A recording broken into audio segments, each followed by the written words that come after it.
প্রবাসে যারা আছেন, যারা ব্যাচেলর জীবন যাপন করছেন, যারা পরিবার যাদের সঙ্গে নাই এবং বিবাহিত, তারা তাদের যৌন চাহিদা চরিতার্থ করবার জন্য, যেহেতু এখানে উপায় নাই, তাদের স্ত্রী সঙ্গে নাই, তাদের জন্য কি হস্তমৈথুন করা জায়েজ আছে নাকি না জায়েজ?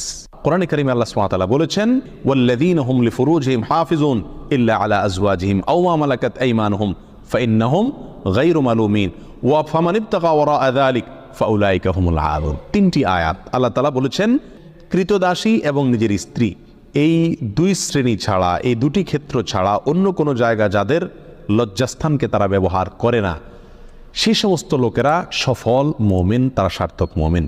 ফামানিব তাকা ওয়ারাআ যালিক, আল্লাহ বলেন এরপরে তৃতীয় আয়াতে, যারা এই দুটি ক্ষেত্র ছাড়া, স্ত্রী এবং কৃতদাসী, এই দুটি ক্ষেত্র ছাড়া অন্য যে কোনো ক্ষেত্রে তাদের যৌন চাহিদাকে চরিতার্থ করে মেটায়, আল্লাহ বলেন ফাউলাইকা হুমুল আদুন, তারা হলো সীমালঙ্ঘনকারী।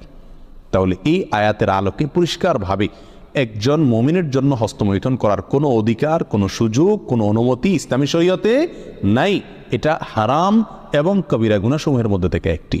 যারা প্রবাসে আছেন, এমন কোনো দেশে যদি থাকেন যেই দেশে তিনি তার যৌন চাহিদা না মেটালে নিশ্চিতভাবে গুনাহে লিপ্ত হয়ে যাবেন, জেনায় লিপ্ত হবেন, কারণ সেখানে জেনার অবাধ সুযোগ রয়েছে, এরকম যদি পরিস্থিতি হয়, তাহলে নিজেকে রক্ষা করবার জন্য, অর্থাৎ বড় অপরাধ থেকে অপেক্ষাকৃত কম বড় অপরাধ যেটা, সেটাই তিনি লিপ্ত হতে পারেন, অর্থাৎ হস্তমৈথুন করতে পারেন। এটা কোনো ওলামা ইকরামের মত।